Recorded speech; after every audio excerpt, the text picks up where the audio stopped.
PowerPoint para você minha colinha, tá? Sim, o Fábio, você pode colocar aí o Tu como host, co-host, para ele compartilhar o. Sim, já coloquei, Karine. Só Obrigada. dar uma confirmada. Aí, Apareceu perfeito. aí? Chegou. Apareceu. Tá bom.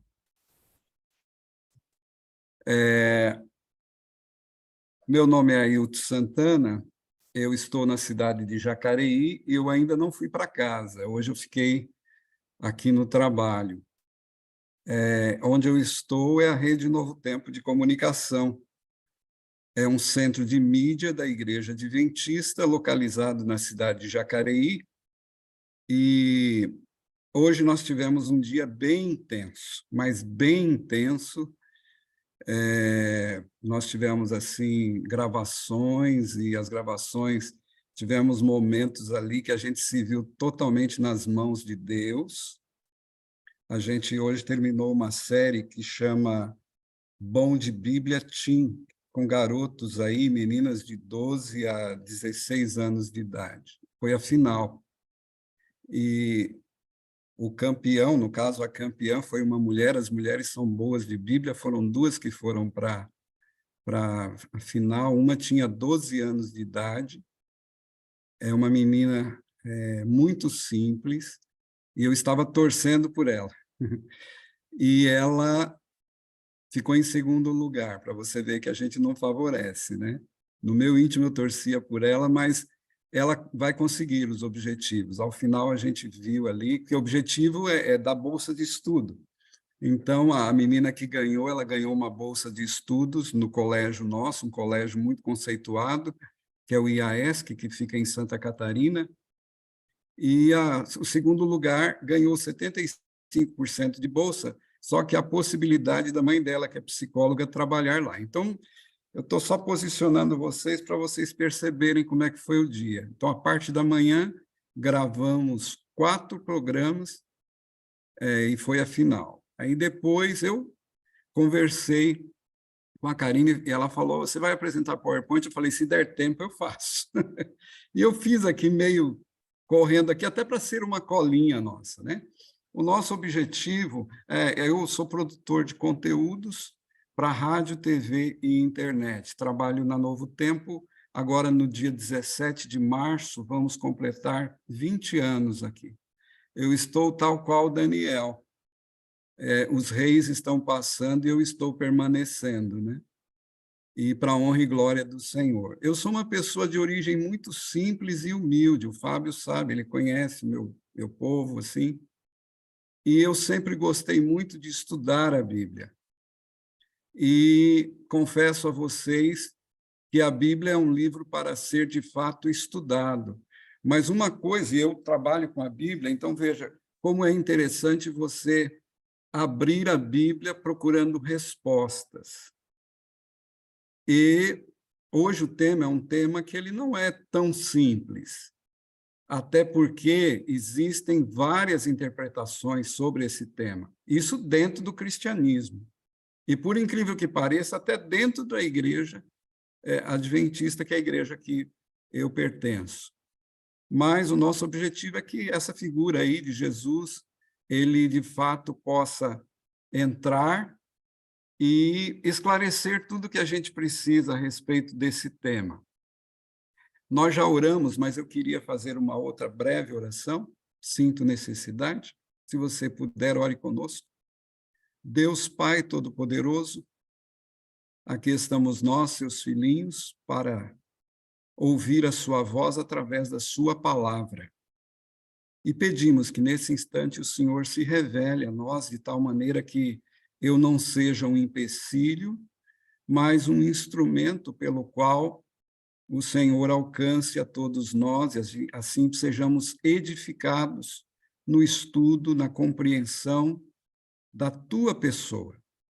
Nós o suplicamos em nome de Jesus, o teu Filho amado, e pedimos que o Deus Espírito Santo, o autor das Sagradas Escrituras, que ele seja também o seu intérprete. Em nome de Jesus. Amém. Como vocês puderam ver, eu usei aí uma oração em que eu citei 3 indivíduos, 3 pessoas, Deus Pai, Deus Filho e Deus Espírito Santo. Para nós interpretarmos a Bíblia ou entendermos a Bíblia, a gente precisa perceber que ela mesma se explica. Então, nós não precisamos sair da Bíblia para entender a Bíblia. Ela se explica. E ela é um livro simples, uma criança pode entender, acredite. Hoje nós tivemos a prova disso, essas crianças que participaram do Bom de Bíblia, e nós já tivemos participação de crianças assim, né? E também umas pessoas praticamente semi-analfabetas, elas conseguem, eu tenho um exemplo dentro de casa, meu pai já é falecido, mas meu pai tinha o 3º ano primário, incompleto, mas dentro das escrituras ele tinha um conhecimento assim, a ponto de dar estudos bíblicos para pessoas, como eu conheço pessoas, tanto pessoas simples como ele, como também humildes, né? Vamos usar a pessoa humilde, né? Como também como pessoas assim, eu lembro do meu pai dando estudos bíblicos para o Dr. Roberto, que era um advogado. Uma questão aqui bem interessante na interpretação bíblica. Textos simples nos ajudam a compreender textos mais complexos. Guarde isso, a Bíblia se explica e textos simples nos ajudam a entender textos complexos. Até porque a Bíblia, ela não é um livro que contém a palavra de Deus, nós a aceitamos como sendo a palavra de Deus revelada. Então, foram cerca de 40 personagens que foram instrumentos nas mãos de Deus para escrever em estilos diferentes. Então, nós temos livros históricos, nós temos livros proféticos, nós temos livros poéticos, nós temos os evangelhos, que é a história de Cristo, enfim, nós temos livros diversos. E eles estão ligados uns aos outros. E olha que coisa interessante, texto fora do contexto vira um pretexto. Por isso que existem tantas e tantas, eu diria só no cristianismo aí, mais quase 40.000 denominações cristãs. Até mesmo dentro do movimento adventista nós temos, igual eu disse, interpretações, né? Assim, quanto à doutrina da salvação, está fechado, mas, saindo fora da doutrina da salvação, existem determinadas coisas que um pensa de um jeito, outro pensa de outro. Mas a Igreja Adventista ela tem aquilo que nós chamamos, é um livro, chama Nisto Cremos, né? Eu vou até mostrar aqui, é uma outra versão mais atualizada, mas aqui estão as 28 crenças fundamentais da Igreja. Então, se você quiser saber o que pensam os adventistas, você tem que abrir esse livro. Você encontra esse livro na internet, você encontra aí ele tranquilamente e digitado, aí você pode usar, né? Pode ler à vontade. E a doutrina, a crença fundamental número 2, no Nisto Cremos, a primeira é a Bíblia. Logo em seguida já vem essa, que nós encontramos na página 26. Há um só Deus, Pai, Filho e Espírito Santo, na unidade de 3 pessoas coeternas, ou seja, sempre existiram, tanto no passado quanto daqui para frente. Esse é um detalhe bem interessante. Deus é imortal, onipotente, onisciente. Onipotente quer dizer o quê? Que ele tudo pode. Onisciente, que ele tudo sabe, e onipresente. Inclusive, tem um salmo que eu gosto muito, que é o Salmo 139, que ele destaca essas características de Deus. Para onde fugirei da tua face? Se tomar as asas da alva, subir ao alto monte, o Senhor lá está. Se eu for no abismo, o Senhor vai estar lá também. Se eu disser que as trevas vão me encobrir, as trevas para ti são como luz ao meio-dia. Então, é um texto escrito, é um salmo escrito por Davi, que atesta essas características, a onipotência, onisciência e onipresença. Ele é infinito, está além da compreensão humana, mas é conhecido por meio da autorrevelação, que é a Bíblia. Deus é amor, para sempre é digno de culto, adoração e serviço por parte de toda a criação. Eu também vou dividir a nossa meditação em 3 partes. Primeiramente, eu vou destacar alguns textos em que nós mencionamos essas 3 personagens que eu mencionei aí.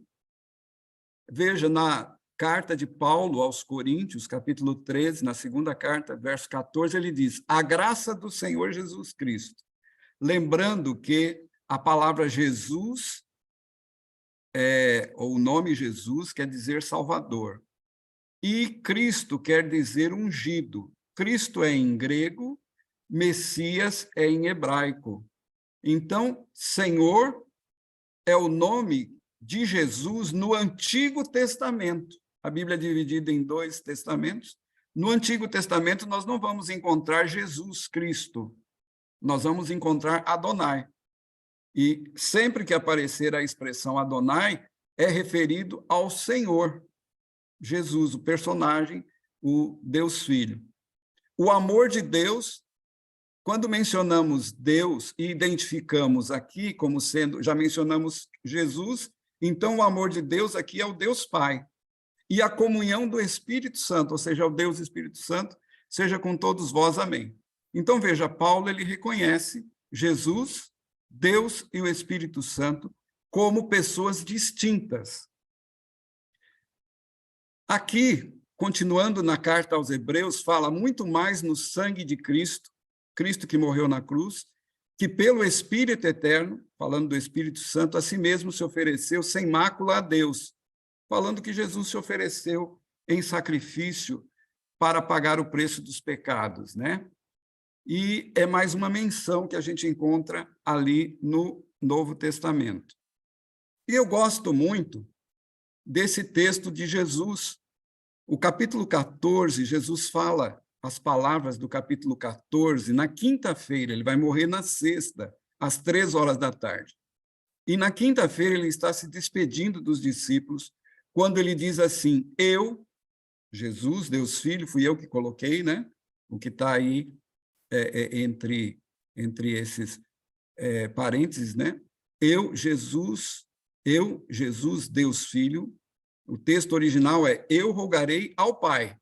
Então, ele, o Filho, rogará ao Pai, no caso, Deus Pai, e ele vos dará outro Consolador. Ou seja, Jesus não estava falando dele e não estava falando do Pai, ele estava falando de outro. E quem é esse Consolador? No capítulo 14 mesmo é apresentado como Deus Espírito Santo, a fim de que ele esteja convosco para sempre. Então, preste atenção, nesses textos nós estamos destacando essas 3 personagens, Deus o Pai, Deus Filho e Deus Espírito Santo. Um verso que eu gosto e acho bem interessante, Atos 7, capítulo 55, foi o primeiro mártir da igreja a morrer. Ele diz assim, o texto: mas Estevão, cheio do Espírito Santo, ou seja, o Espírito Santo olhou, fitou o céu, os olhos no céu, e viu a glória de Deus, e Jesus estava à sua direita. Então, aqui nós temos mais um texto de uma pessoa que, momentos antes de morrer apedrejada, e interessante, porque quem está assistindo essa cena é o apóstolo Paulo, chamado até então Saulo, né? Então, aparece aqui, o Espírito Santo estava dentro de Estevão, e ele olhou para cima, e ele viu Deus na sua glória, e viu Jesus à sua direita. Outro texto que eu quero encerrar esse bloco é no batismo de Jesus. E sendo batizado, saiu logo da água. Jesus foi batizado. A palavra batismo quer dizer mergulhar, submergir, afundar. Portanto, Jesus estava dentro de um rio e ele foi mergulhado, afundado, submergido. Ele saiu logo da água. Eis que se abriram os céus e viu o Espírito de Deus descendo como pomba vindo sobre ele.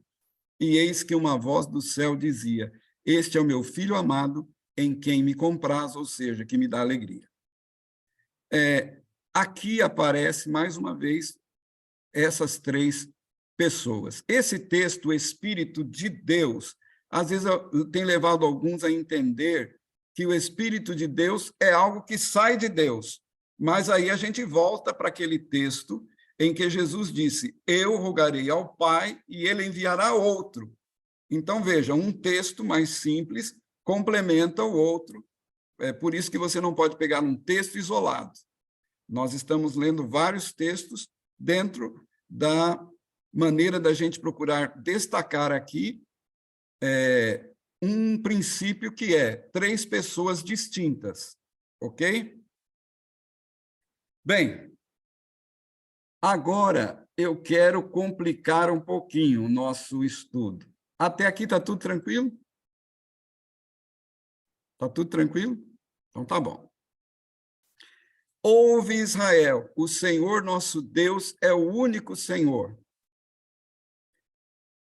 Esse daqui é aquele texto que nós encontramos em Deuteronômio, que é chamado de chamar, né? Ou seja, é um texto em que todo o povo de Israel mencionava. Por quê? Porque eles estavam cercados em Canaã de povos politeístas, idólatras. Então, Deus chama a atenção e diz: eu sou o único Senhor, eu sou o único. E, inclusive, nos mandamentos, o primeiro mandamento, não terás outros deuses diante de mim. Tiago, esse Tiago que é mencionado aqui, que nós vamos ler esse texto agora, era o irmão de Cristo, ok?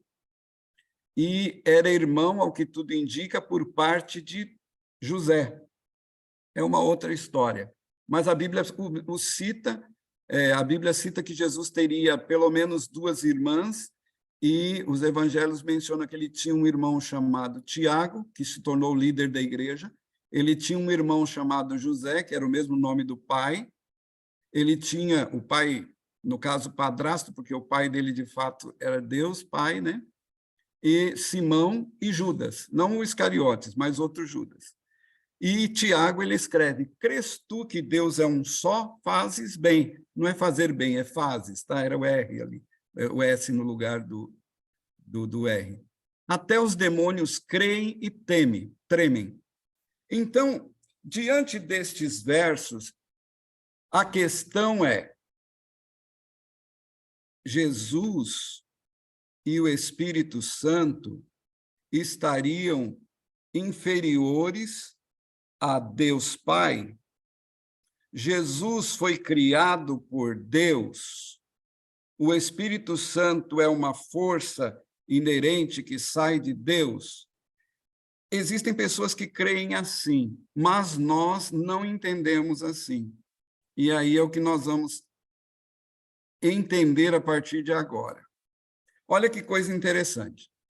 Jesus, ainda no capítulo 14, ele está se despedindo dos discípulos e Filipe, um dos 12, diz: mostra-nos o Pai, e isto nos basta. Replicou-lhe Jesus: Filipe, há tanto tempo estou convosco, e vocês não me têm conhecido? Quem me vê, quem vê a mim, vê o Pai. Como dizes, mostra-nos o Pai.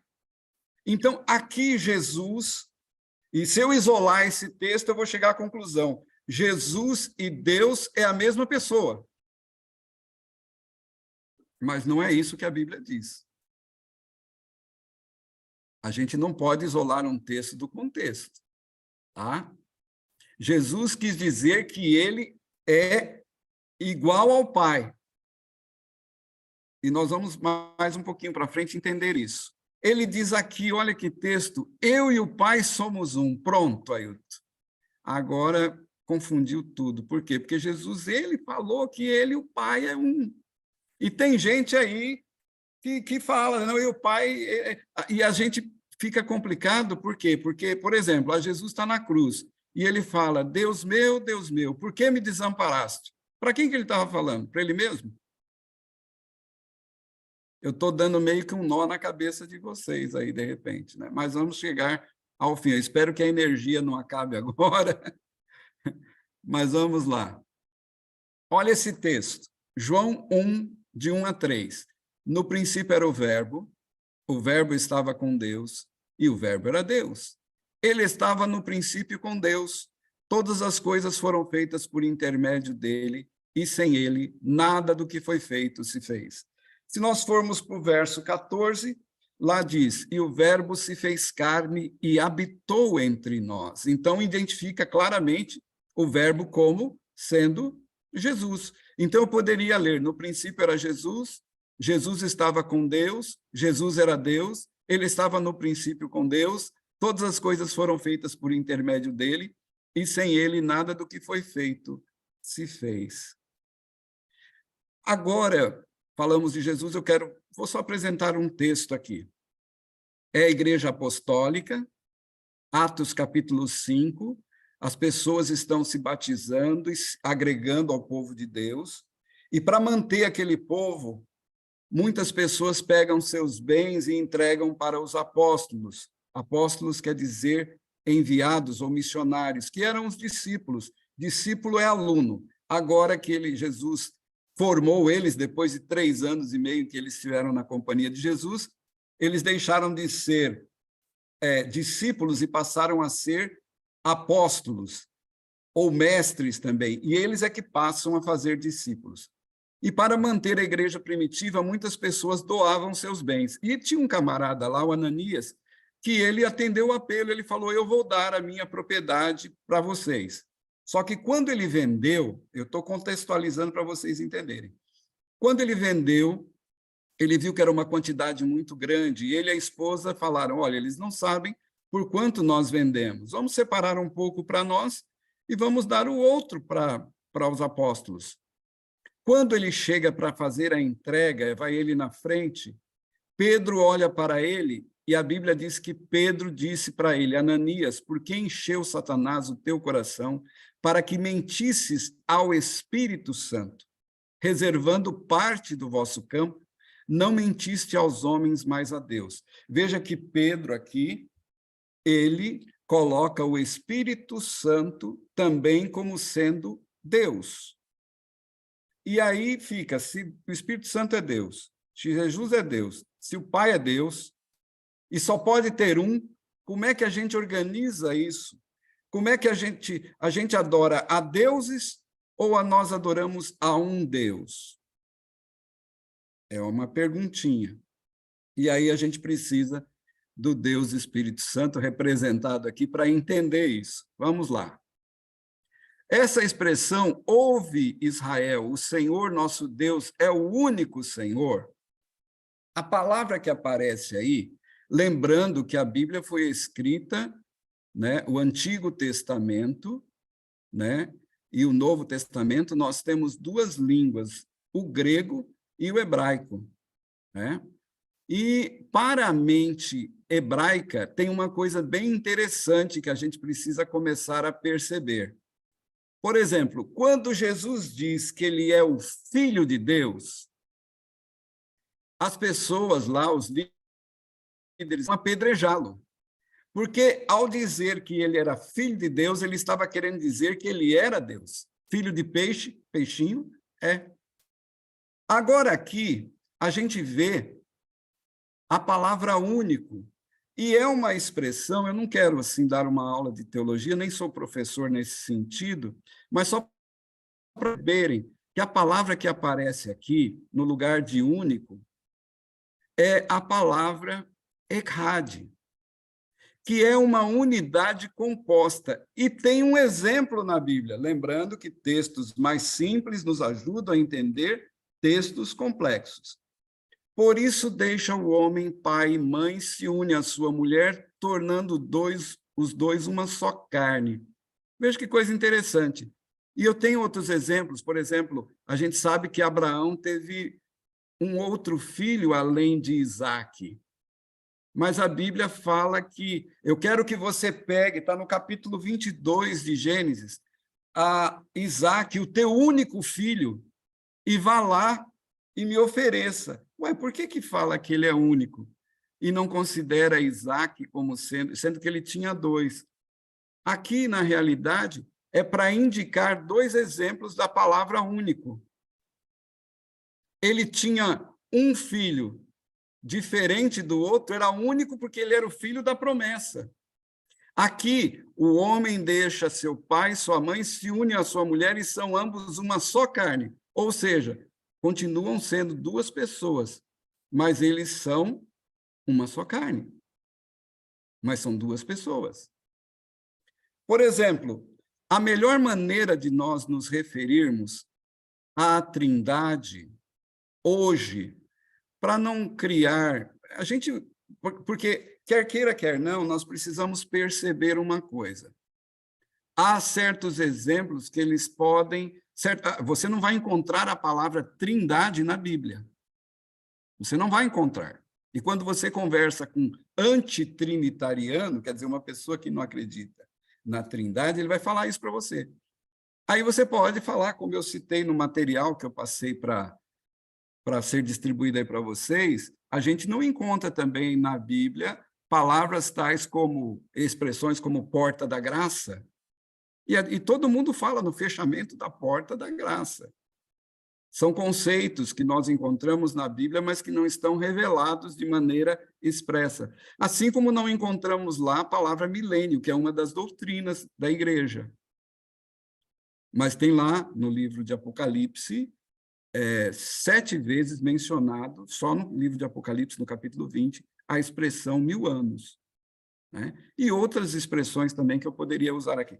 Então, na realidade, a linguagem bíblica, para ser traduzida para o português, quando a gente pega aqui, está querendo dizer uma unidade composta. E eu vou citar outros exemplos. Unidade composta. Por exemplo, uma família. Quantas pessoas são? Pelo menos o pai, a mãe e um filho. Um casal, já mencionei aqui. Fala um, mas é uma unidade composta, são duas pessoas.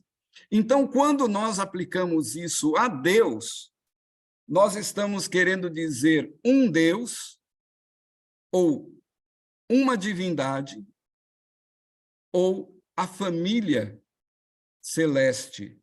Deus o Pai, Deus o Filho e Deus Espírito Santo.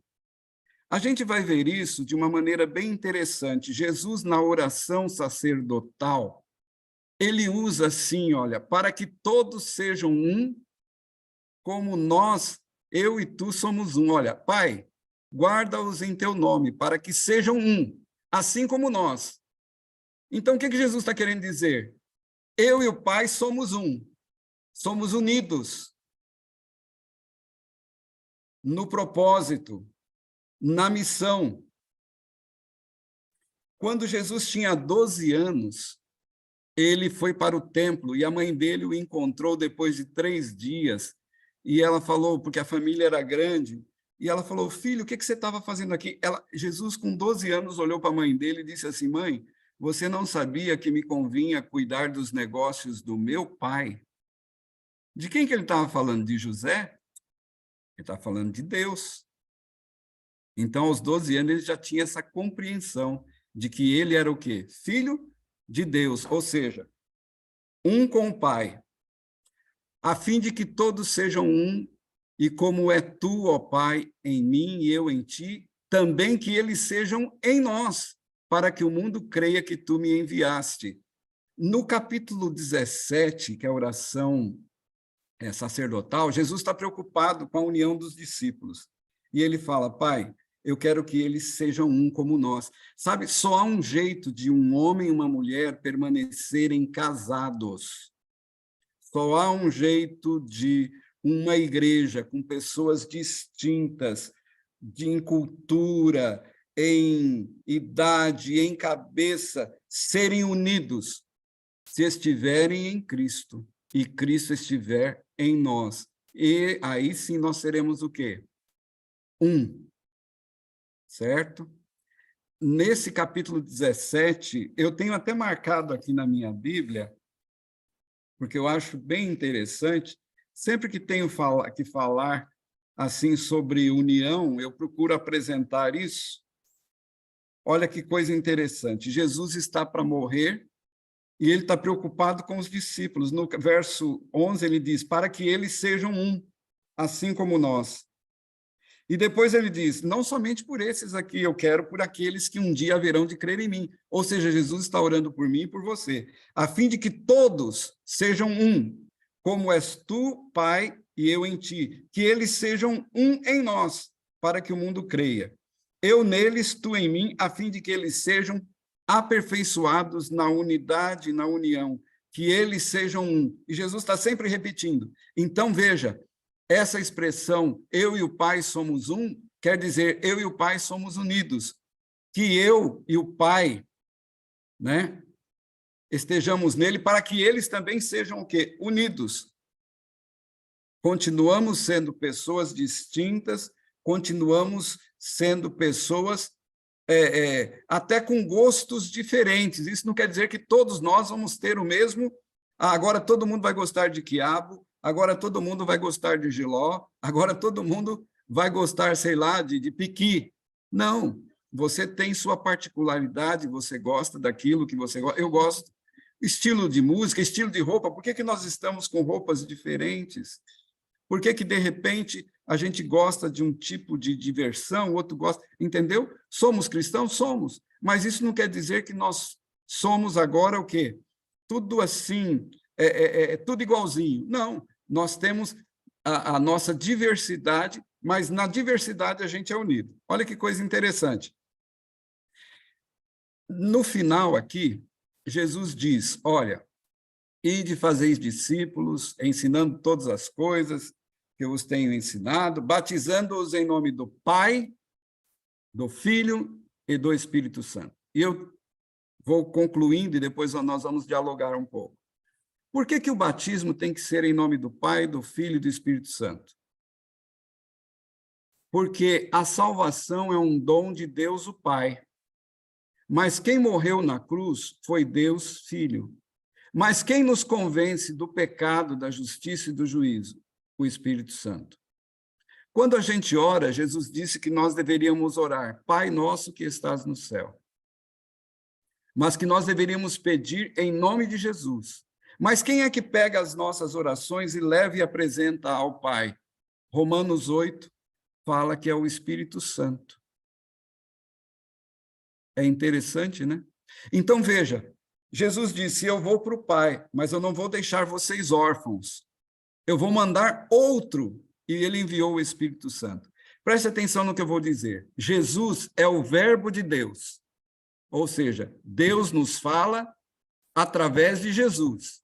Andou aqui, passeou por aqui, comeu, bebeu, dormiu, enfim, se tornou o verbo de Deus. Deus falava através de Jesus. Quando ele subiu, ele falou, eu vou enviar alguém que dê testemunho de mim. Então, nós podemos dizer que o Espírito Santo ele é o verbo de Jesus. Ele que nos leva a compreender quem é Jesus. E aí a gente vai percebendo. Eles têm funções distintas, mas eles têm as mesmas características. São eternos. Uma das características que mais me chama a atenção na Bíblia é quando diz que Deus é amor. Eu pergunto, Deus é amor. Aquele que não ama não conhece a Deus, porque Deus é amor. Primeira carta de João, capítulo 4, verso 8. Como é que Deus poderia ser amor se ele fosse um só, isoladão assim, entendeu? Então a gente começa a perceber que ele tem já aí pede que ele esteja com alguém. E a gente tem vários exemplos.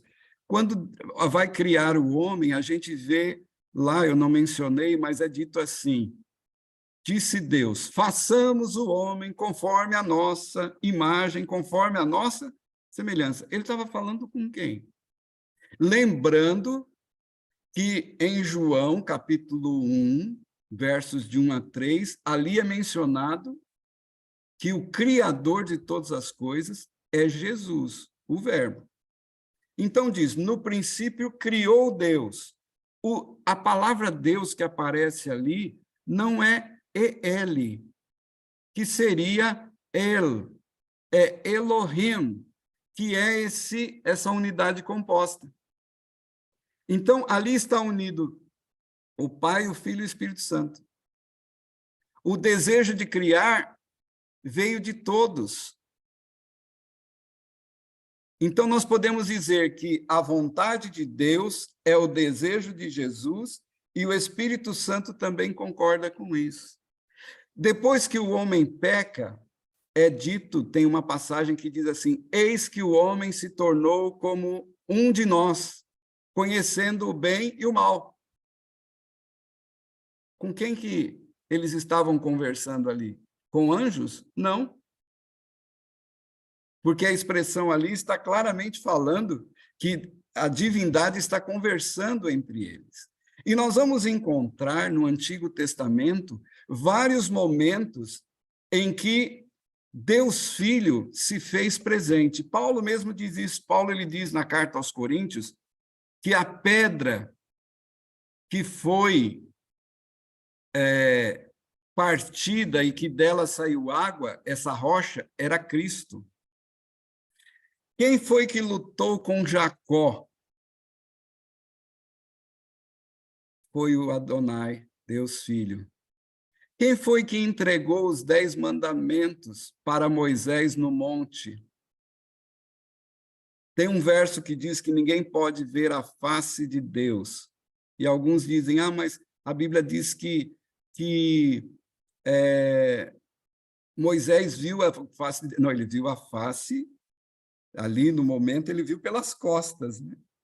É bem interessante. Mas, enfim, eu espero, de alguma maneira, ter ajudado vocês a perceber que, muito embora seja um assunto, assim, um pouco, eu diria, vou usar a expressão complexo, a maneira com que a Bíblia apresenta é exatamente para nos levar a perceber que Deus, o Pai, enviou Jesus a esse mundo. Quando eu dialogo com irmãos e irmãs que pensam que Jesus foi o primeiro ser criado, eu deixo eles falarem. Eles vão me apresentando todos esses textos, todos. Aí eu chego e digo assim, olha, eu fico um pouco preocupado com essa maneira de você enxergar a Deus. Por quê? Porque dá a impressão que Jesus foi criado para substituir Adão, porque Adão falhou, então ele criou Jesus para Jesus vir e morrer. É diferente de ser um com o Pai, na mesma natureza, coeterno, ou seja, existindo desde a eternidade, né? E, de repente, eles se separam. E a missão de Jesus é bem interessante. Ele passa a se chamar Jesus quando ele nasce de Maria. Mas preste atenção. Eu perdi um filho em 2021, em casa, 36 anos. Me deixou uma netinha linda, 3 anos e meio. Johan, o nome dele. Irmãos, se alguém me dissesse assim, olha, você tem outro filho, vocês têm outro, era o que me dá mais alegria, era o que me dava mais alegria, era o que resolvia tudo, era o que dava banho na filha, era o que fazia comida para a filha, era o que brincava, era o maior, para ele não tinha crise, sempre alegre, o sorriso. Eu tenho o Theo, eu tenho a Bárbara, mas eles são diferentes. São diferentes. Entendeu? Filho não tem como substituir. Aí, porque é filho. Agora, e uma coisa criada? Você faz uma coisa aí, um boneco. Aí não é filho. Por isso que Jesus é chamado de unigênito, ou seja, o único, né? O princípio da criação. O único. Aí, se ele tem a mesma característica do Pai, eterno, onisciente, onipresente, onipotente, está cheio de exemplos na Bíblia que destacam isso em Jesus, aí eu posso perceber, opa, realmente houve uma união. e depois houve uma separação. E aí eu percebo, Deus sofreu. A história de Abraão, na Bíblia, no capítulo 22 de Gênesis, mostra claramente isso. Por isso ele é chamado o amigo de Deus. Por quê? Porque só ele sentiu o que Deus sentiu. Porque a Bíblia diz que no seu íntimo Abraão matou Isaque, porque ele levantou a mão e ele ia desferir o golpe. Então, a intenção dele era matar, a pedido de Deus. E Deus fala, não, Abraão, não faça isso. Agora eu sei que você não me negou o seu filho, o seu único filho. Aí passam quase 2000 anos e um dia é Deus que está nessa situação. É ele que vê um filho subir o monte, carregar um madeiro, ser pregado numa cruz. E acho interessante porque quando Jesus ressuscita, o anjo Gabriel diz, Jesus, teu pai te chama. Olha que coisa bonita. Era um com Deus. Não era uma coisa criada para ter um propósito. Era um com Deus. Bem, eu acho que falei demais e eu quero ouvir vocês e quem sabe, se tiver condições, a gente discutir alguma coisa que de repente não ficou claro, peço perdão, dentro da minha limitação, que Deus abençoe vocês. E obrigado pela paciência. Alguém tem alguma pergunta aí? Alguém quer fazer algum comentário? Eu vou começar porque eles estão tímidos. Pois não. Algumas perguntas que já fizeram aqui. Por que a gente ora em nome de Jesus? E se a gente pode orar, por exemplo, no nome do Espírito Santo? Uhum. Eu vou responder sempre que possível com a Bíblia, ok? Uhum.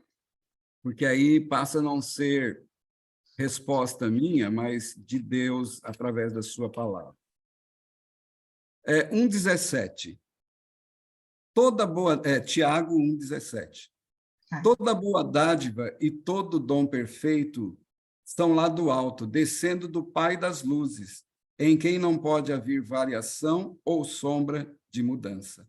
Então, as bênçãos nos são concedidas através de Deus Pai.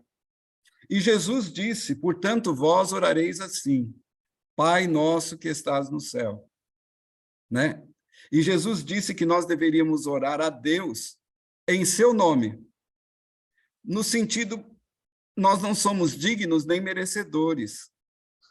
Os méritos são sempre de Cristo. Ok? Eu não posso dizer assim, Senhor, eu vou te pedir isso, porque eu fiz isso e mereço isso. Aí passa a ser o quê? Passa a ser por mérito. E mérito, que mérito eu tenho para pedir alguma coisa? Eu tenho, sim, os méritos de Cristo. E ele disse, olha, tudo que vocês pedirem, crendo, orando, pedindo em meu nome, vocês haverão de receber. Esse crendo em meu nome, orando em nome de Jesus, orar em nome de Jesus quer dizer não só mencionar o nome de Jesus, mas de alguma maneira também você procurar ser como Cristo, né? Fazer como Cristo. E o que Cristo disse lá no horto? Pai, se possível, passa de mim esse cálice sem que eu beba. Todavia, não seja como eu quero, mas como tu queres. E a nossa oração deve ser assim, Senhor, seja feita a tua vontade. Jesus disse isso, seja feita a tua vontade assim na terra como no céu. Então, as bênçãos, quem doa as bênçãos é Deus. Quem concede perdão é Deus, Pai. Certo? Ele que perdoa. Né? E quando nós pedimos em nome de Jesus, mas quem concede é Deus Pai. Mas o texto que eu mencionei, quem pega as nossas orações, e mesmo as orações, sabe aquelas orações assim, meio complicadinhas, o Espírito Santo ainda pega e fala, Senhor, ele nem orar sabe, mas tem compaixão dele, olha, ele só está pedindo coisa. Por que ele não pede paz? Por que ele não pede amor? Por que ele não pede sabedoria? Por que ele não busca sabedoria? Então, tenha compaixão dele. Então, Jesus, ele, de alguma maneira, a gente vê ele nos ensinando a orar, né? As orações de Jesus são, de alguma maneira, para nos ensinar também. Agora, olha que coisa interessante. Jesus disse assim, olha, eu gosto desse texto aqui. Quando os discípulos pedem para ensinar a orar, Jesus diz assim, olha, capítulo 11 de Lucas, Jesus diz assim: qual é o pai que, se o filho pedir pão, vai lhe dar uma pedra? Ou se o filho pedir um peixe, vai dar uma cobra? Ou se o filho pedir um ovo, vai lhe dar um escorpião? Eu estou lendo Lucas 11, dos versos 11 em diante. Por isso eu vos digo, se vós que sois maus sabeis dar boas dádivas aos vossos filhos, quanto mais o Pai Celestial dará o Espírito Santo àqueles que lhe o pedirem. Olha que coisa interessante. Jesus diz que nós deveríamos buscar e pedir o quê? Pelo batismo diário do Espírito Santo. Então, mais um exemplo de que nós oramos a Deus, o Pai, pelos méritos de Cristo. E nós podemos pedir o batismo do Espírito Santo, ou seja, que Deus nos dê condições de nós... o Espírito Santo, que é um outro assunto que eu acho que, de repente, vocês poderiam estudar, que eu naquele material que eu enviei, tem lá alguma coisa, né?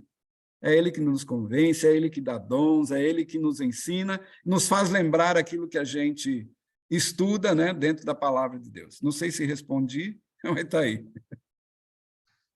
Alguém tem mais alguma pergunta?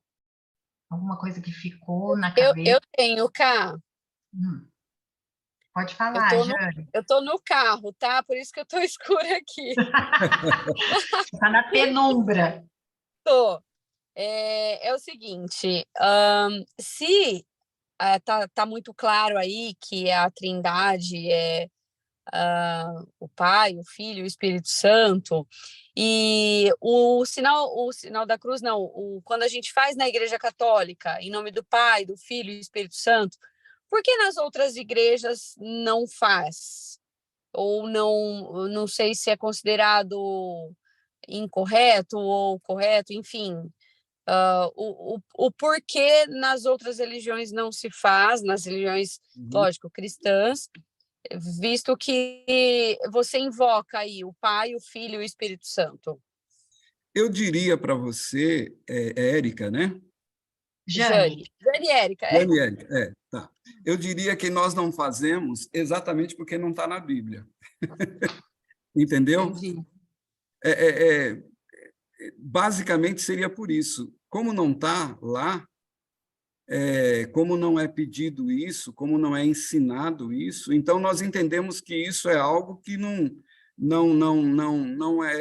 é assim um ponto de nós praticarmos. Existem outras coisas de maneira mais direta que a gente pratica, entendeu? E até porque, eu diria assim, até que ponto a gente está fazendo isso de maneira mecânica ou de maneira, eu diria assim, aí entra na questão não de julgar, mas na questão de repente, a pessoa passou na frente de uma igreja, ele faz aquilo, né? Opa, foi respeito. Ok, tudo bem. Mas não seria mais interessante, de repente, aquilo não se torna... Porque há uma diferença básica, e, inclusive, eu tenho percebido que os católicos eles têm aberto para isso. Há uma diferença muito grande entre você orar, né, e você rezar. Basicamente, a diferença é aquela que Jesus menciona lá, falando a Mateus. Ele fala, olha, vocês quando forem orar, cuidado, para não usarem de vãs repetições. O que ele quis dizer? De você falar uma coisa, sempre a mesma coisa, do mesmo jeito, da mesma maneira. Então, orar é abrir o coração. A gente encontra a oração do Pai Nosso, é uma oração modelo, e alguém diz, então eu não posso fazer a oração do Pai Nosso? Posso. É porque a oração do Pai Nosso ela é uma oração que mostra, assim, quais são os passos de uma oração, né? Então, veja, a oração que na hora que você vai fazer pelo alimento, ela deve abordar isso, agradecer o alimento. A oração que você vai fazer quando você tem uma pessoa enferma, deve focar nisso. A oração que você vai fazer quando vai começar um evento, uma programação da igreja, deve ser assim. Então, há orações diversas. A Bíblia diz que Jesus passava a noite em oração. Será que ele passava a noite em oração falando a mesma coisa? Ou ele contava, ei, hoje meu dia foi complicado. E outra, Deus já sabia, né? Então, veja, então a grande questão fala para nós, quando formos orar, não usar de vãs repetições. E, às vezes, um gesto também pode acabar sendo uma vã repetição. Você faz aquilo mecanicamente. Ah, eu respeito o templo. Então, entra dentro dele, vai lá e ora. Ah, mas agora eu estou correndo. Eu vou só fazer isso aqui em sinal de respeito. Ok, mas você, quando puder, entra na igreja, vai lá, entra, ora, comunga, né? Ou seja, participa ali de um momento de culto. E, por sua vez, lembrando que em qualquer momento, em qualquer lugar, eu posso orar a Deus. Quando eu estou dentro de um carro, eu estou dirigindo, eu não preciso parar e fechar os olhos para poder orar, eu posso ir conversando com Deus. A Bíblia fala de orações de olhos abertos, a gente viu lá a oração de Estevão. Tem a oração em pé, que foi a oração feita por Salomão. E olha, a Bíblia tem orações enormes. O capítulo 9 de Daniel é uma oração linda. E a Bíblia apresenta também, em vários momentos, pessoas... Jonas orou de dentro de um peixe. Então, você pode orar em qualquer circunstância. Não há necessidade, porque orar é falar com Deus. Ah, mas eu só posso orar dentro da igreja? Não, é claro, dentro da igreja é um lugar, é casa de oração. Você vai ali e você ora. Mas você pode, você está dentro do carro, você está andando... Oh, meu Deus, que coisa complicada que foi meu dia hoje. Mas ainda bem que eu estou voltando para casa, estou aqui com vida, que os teus anjos me acompanhem. E você vai conversando com Deus, entendeu? Então, basicamente, seria isso, tá, Jane? Em razão de não termos ensino nesse sentido, né? Sim, entendi. Muito esclarecedor. Hoje eu sei orar e tirei essa coisa do rezar, que eu achava muito maçante, e isso me afastou da Igreja Católica. E Sim. graças ao grupo de oração e ao estudo da Bíblia, eu estou aprendendo a orar. Muito obrigada. Amém. Nada, que isso. Tem uma pergunta aqui no chat, que é: por que não se fala tanto no Espírito Santo como se fala de Deus Pai e Deus Filho? Isso parece mais evidente no Antigo Testamento. Certo. Na realidade, eu diria que no Novo Testamento, a própria pessoa... porque, veja bem, lembrando que a Bíblia ela foi, no Novo Testamento, o apóstolo Paulo, ele foi assim o sistematizador, aquele que sistematizou a teologia. Então, no Antigo Testamento, nós temos teologia também e tal, mas ela está, por exemplo, o assunto da ressurreição, a gente pega 1 Coríntios, capítulo 15, está tudo lá. A gente pega os dons, 1 Coríntios, capítulo 14, está tudo lá. A gente pega nas cartas de Paulo, justificação pela fé, nós pegamos nas cartas de Paulo a graça, e esses temas aparecem no Antigo Testamento, mas de maneira assim meio que velada. Até porque havia necessidade do Novo Testamento, porque senão alguém pode dizer e falar assim, não, eu vou ficar só com o Antigo Testamento. E eles se complementam. No Antigo Testamento diz, olha, o Filho de Deus vai vir. Está lá, em Gênesis 3,15, da descendência da mulher há de vir aquele que vai pisar na cabeça da serpente. Eva pensava que o prometido era um dos filhos. Abraão esperava que fosse Isaque. A mãe de Moisés esperava que fosse Moisés. Então, cada um esperando o nascimento do Messias. Quando o Messias vem, a Bíblia fala, veio para que era seus e os seus não receberam. Por quê? Porque eles não estavam entendendo. Você imagina, vem gente do Oriente para ver o menino que nasceu rei dos judeus. E os judeus, cadê eles? Eles vão para o templo lá e não encontram ninguém. Eles vão para o palácio. Um rei mora num palácio. E o rei fala, ué, tinha alguma coisa aí dizendo que ia uma estrela? Tinha sim, está lá. Ah, então agora... Veja, isso quer dizer o quê? Que estava todo mundo olhando para baixo, só os os sábios do Oriente estavam olhando para cima e perceberam esse sinal. Então, de alguma maneira, o Espírito Santo, eu diria, ele não é o ator principal. Essa é a verdade, porque o texto diz que ele veio para dar testemunho de Jesus. Ele veio para jogar o foco em Jesus. A função dele não é nem ser adorado, sabia disso? É uma coisa até interessante isso. Por quê? Porque, de alguma maneira, nós adoramos a Deus o Pai, Deus Filho, e o Espírito Santo ele está ali, né? Quando nós chegarmos no céu, nós vamos conhecer o Espírito Santo? Vamos. Mas nós vamos perceber que há essa questão. Jesus veio para jogar todo o foco no Pai, e depois ele voltou. E o Espírito Santo veio para jogar todo o foco em Jesus. Agora, o Espírito Santo, a função dele é nos revelar a verdade, nos mostrar o caminho, mas ele não veio para tirar Jesus do trono, tirar Deus do trono e falar, agora sou eu que estou aqui. Não, a função dele é, de alguma maneira, contribuir para que nós percebamos. Não há essa competição entre eles. Pelo contrário, Jesus, quando esteve aqui, ele sempre dizia, né? Olha, eu vim para testificar do meu Pai. E o Espírito Santo, de alguma maneira, está dizendo, olha, eu vou mostrar para você, porque em nenhum outro há salvação. A salvação é em Jesus. Então, o foco é para Jesus.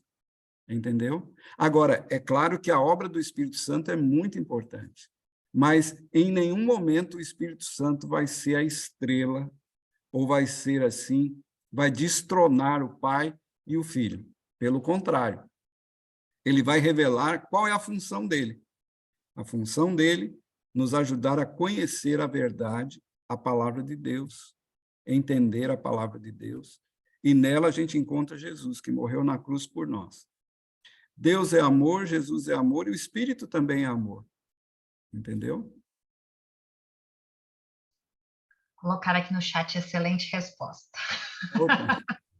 Sabe por que eu digo isso, gente? Me perdoe, deixa eu ver que horas são. Aquele horário seu está valendo? É até um pouquinho depois das 8h30, que já deu aqui. Deixa eu só falar para vocês uma coisa. Existem determinados grupos religiosos, não estou aqui para criticar, mas que eles não entendem a função do Espírito Santo. Que a função do Espírito é essa, né?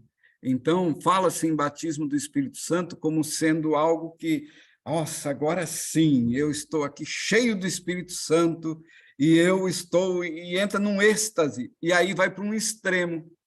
O Espírito Santo tira Jesus de cena e ele vira, entendeu? O centro das atenções. Então, perdeu a razão. Perdeu, porque Jesus disse, e ele testificará de mim. Ele vai falar de mim, ele não vai falar dele, ele vai falar de mim. Ok? Mais alguma pergunta aí, alguém?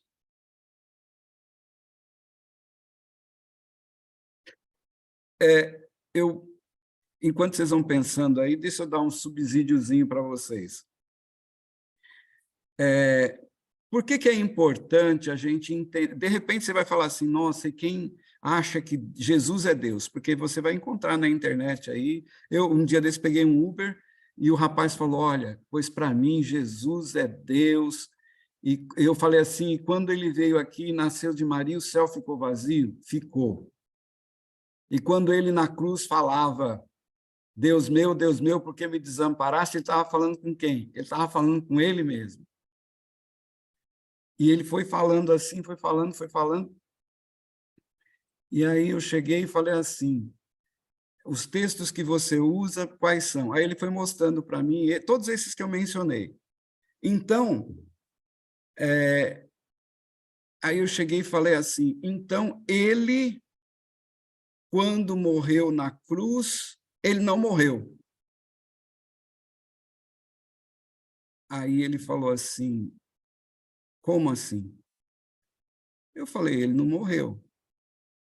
Porque se ele tivesse morrido, quem iria ressuscitá-lo?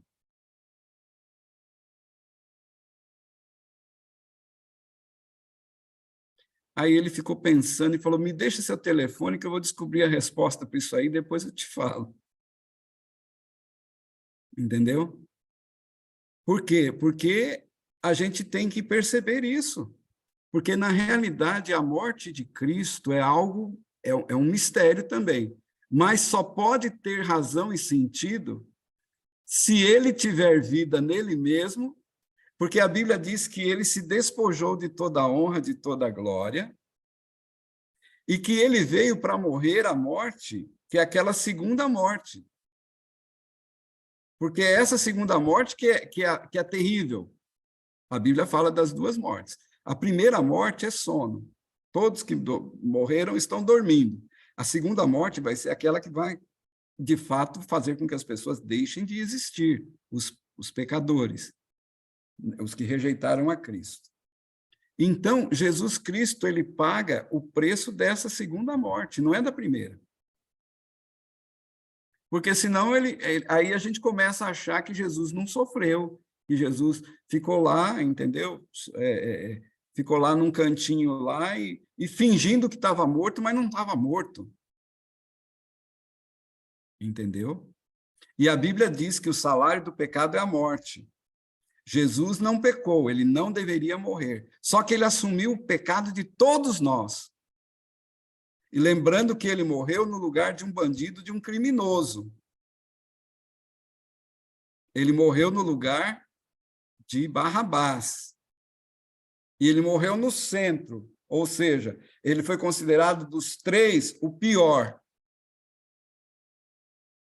E quando ele diz, Pai, nas tuas mãos entrego o meu espírito, opa, tinha que ter alguém ouvindo lá.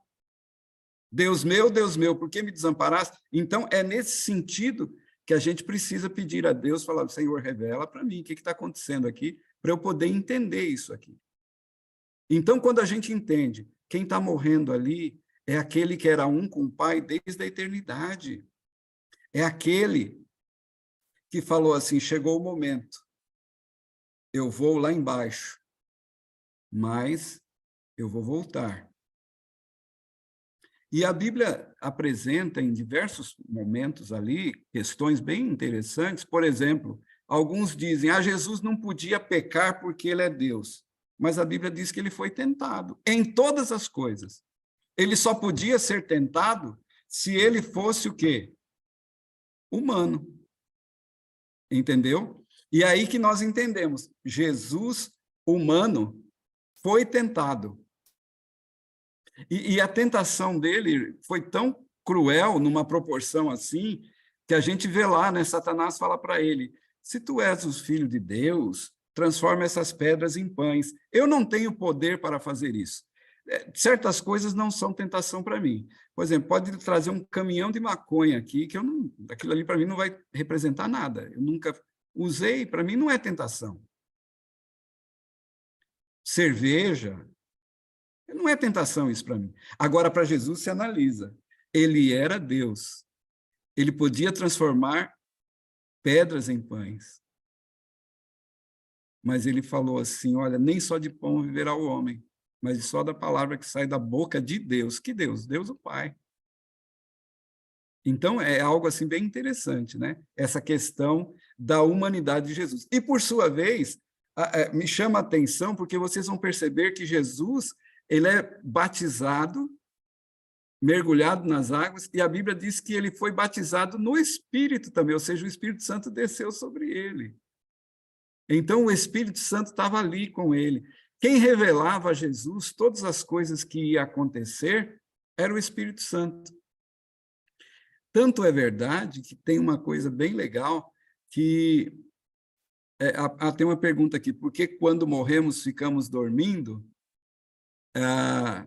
Deixa eu só concluir aqui. Quando Jesus ele veio a esse mundo, tudo que ele fez, pessoas fizeram. Jesus multiplicou pão, a Bíblia diz que Eliseu multiplicou pão, a Bíblia diz que Elias também multiplicou azeite e pão. Jesus ressuscitou pessoas pelo poder de Deus, a Bíblia diz que Eliseu ressuscitou, a Bíblia diz que Elias ressuscitou, né?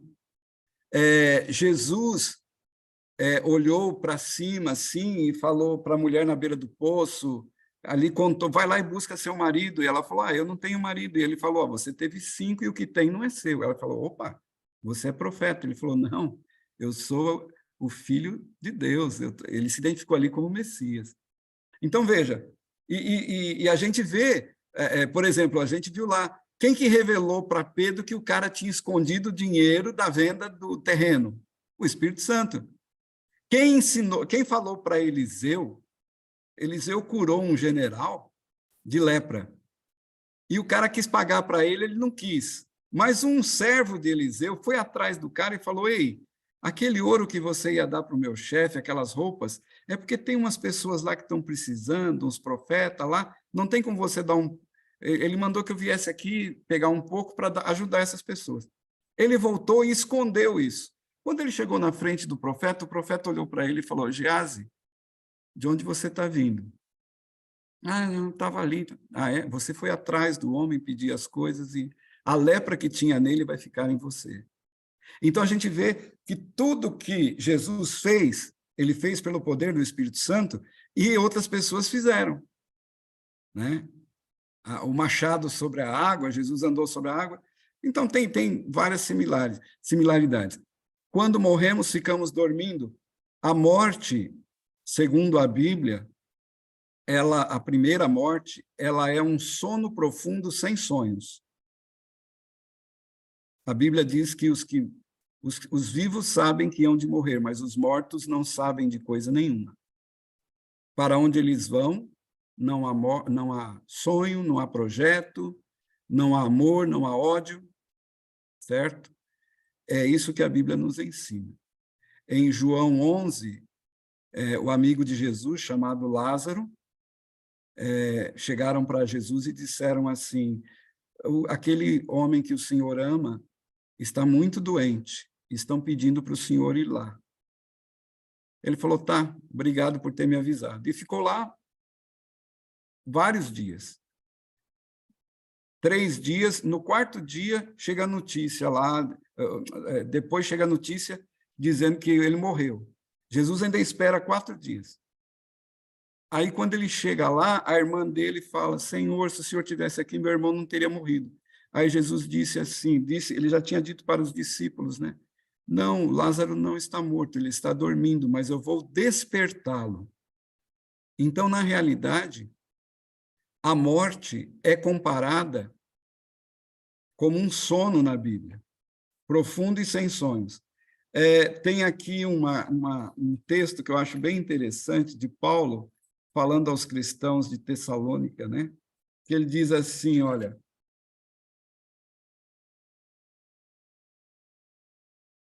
4, verso 13. Não quero, porém, irmãos, que sejais ignorantes com respeito aos que dormem, para que não vos entristeceis como os demais que não têm esperança. Então, Jesus disse que a morte é um sono, Paulo vem e confirma, falou a primeira morte é um sono. Por quê? A segunda morte é essa que vai ser morte de fato, porque essa daí as pessoas deixarão de existir. Ok? Quando alguém morre, ele fica dentro de uma sepultura, ou mesmo que seja, ele está num estado de total inconsciência. Certo? Professor, e quando que despertam? Quando Jesus voltar. É isso que diz aqui, olha. Capítulo 4, verso 16. Porque o Senhor, dada a sua ordem, e ouvido a voz do arcanjo, e ressoada a trombeta de Deus, descerá do céu, e os mortos em Cristo ressuscitarão. É nesse momento. Só vai ressuscitar quando Jesus voltar. Todas as pessoas que morrem, esse é um ponto interessante, eles são sepultados e lá estão, aguardando a volta de Cristo. E Paulo ele ainda fala assim, olha, os mortos, depois nós, os vivos, os que ficarmos, seremos arrebatados juntamente com eles, entre as nuvens, e encontraremos com o Senhor nos ares. E Paulo ainda disse algo bem interessante. Aqui ele diz assim: se cremos que Jesus morreu e ressuscitou, assim também Deus, mediante Jesus, trará em sua companhia os que dormem. Ora, ainda agora declaro, por palavra do Senhor, os vivos, nós os que ficarmos, não precederemos os que dormem, ou seja, nós não chegaremos no céu primeiro. No céu nós vamos chegar todo mundo junto. É isso que a Bíblia nos ensina. Todos nós chegaremos no céu juntos. Ninguém vai primeiro e ninguém vai por último. Nós chegaremos juntos. É o ensino da palavra de Deus. A Bíblia, quando vocês forem estudar o assunto da morte, é algo bem interessante, porque não faria sentido as pessoas irem para o céu, ou purgatório, ou inferno, já agora. Só para encerrar esse assunto da morte e ajudá-los um pouquinho. Quando alguém morre, se ele foi bom, alguns dizem que ele vai imediatamente para o céu. Se ele foi mais ou menos, dependendo da quantidade de intercessão que se fizer para ele, ele vai para o purgatório e vai depender. Ou seja, coloca a salvação da pessoa sob minha responsabilidade. Deixa de ser da responsabilidade da pessoa e passa a ser minha. É um pouco estranho. A gente não encontra isso na Bíblia. E eu vou pela Bíblia. E há aqueles que falam, não, depois da morte, imediatamente já vai para o inferno. Eu pergunto, se existe inferno e tem gente lá sendo torturada nesse instante, e se o diabo mora lá, o diabo é mais feliz que essas pessoas. Por quê? Porque o diabo entra no inferno, sai, vem dar umas voltas aqui, depois ele volta para o inferno, vê como é que está a coisa lá, depois ele volta, porque ele vai trabalhar aqui, vai tentar aqui. E esse camarada que eu mencionei aí, o Lázaro, ele devia ter ficado muito bravo com Jesus. Porque ele falou, Senhor, eu sou amigo seu, por que você fez isso comigo? Eu estava lá no céu, numa boa, e o Senhor me trouxe de volta para esse mundo, para eu novamente ter que trabalhar, levantar cedo, sofrer, e ficar doente, e morrer de novo, para depois. E a Bíblia não diz que isso aconteceu, a Bíblia diz que quando ele voltou, ele foi desatado, e ele passou ali a ficar com as irmãs, e pronto. Ou seja, ele não falou de uma experiência pós-morte, né? Pelo contrário, ele ficou na sepultura. E o próprio Jesus, quando ele morreu, a Bíblia diz que ele permaneceu na sepultura, a ponto de, no primeiro dia da semana, no momento em que ele ressuscita, a Maria, né, chega para ele, vai tocar nele, ele fala, não, por favor, não me toque, porque eu ainda não subi para o Pai. Eu ainda preciso ir lá falar que está tudo certo, que está tudo bem, que eu morri, ressuscitei e estou aqui. E eu quero dar um abraço nele. E quero preparar tudo lá para a gente poder ir lá junto. E é isso que vai acontecer de fato. Então, meus amados, lembrando daqueles princípios de interpretação bíblica, sempre que eu pegar um texto e tirar do contexto, aí vai aparecer esses pensamentos. Então, eu tenho que ver o que Jesus fala da morte, o que Paulo fala da morte, o que a Bíblia, no contexto geral, ensina sobre a morte. E lembrando que a Bíblia ensina a Bíblia, e textos mais simples nos ajudam a entender textos mais complexos. Ok? Ailton, eu acho que eu vou encerrar, então, para não te prolongar. Ótimo. Eu agradeço demais. Eu não sei se Sim. alguém quer fazer uma última pergunta, se tem alguma que falta, assim, que senão não vai dormir à noite. Karine, eu anotei uma dos outros estudos que o pessoal fez, mas é bem rapidinho, o Ailton. A pergunta foi, mas Deus, né, supremo, poderoso, onipresente, onipotente, ele pode estar entre nós? Jesus disse que sim, né? No sentido de que, através do Espírito Santo. Jesus disse em Mateus, capítulo 28, verso 20, né? Depois dele falar aí de tal, ele diz, eis que estou convosco todos os dias, até a consumação do século. Então, como ele se representar. E outra, ele não é onipresente? Então ele está, né? Ele está em todos os lugares ao mesmo tempo. E a Bíblia fala, né? Para onde fugirei da tua face? Não tem como fugir de Deus. Se eu tomar... Então, nós temos a presença do representante dele direto. Olha, em nós, dentro de nós, o Espírito, e os olhos do Senhor diz que passeiam por toda a terra. Tem uma coisa que eu acho interessante, tem um versinho da Bíblia, Fábio, desculpa, essa daqui é para mim e para você, tá? A Bíblia diz que, quanto ao mais, Mateus 10:30, até os fios de cabelo da sua cabeça estão todos contados. Ou seja, tudo que acontece com você, Deus sabe, e Ele está aí, não só presente, mas acompanhando, né? E a obra de Cristo também, que Ele realiza hoje, é uma obra fantástica, né? Então, ele, é claro, é um ser espiritual, portanto, ele está presente, ele está acompanhando, né? Bem, eu agradeço demais, Ailton. Acho que foi muito bom para mim, aprendi horrores.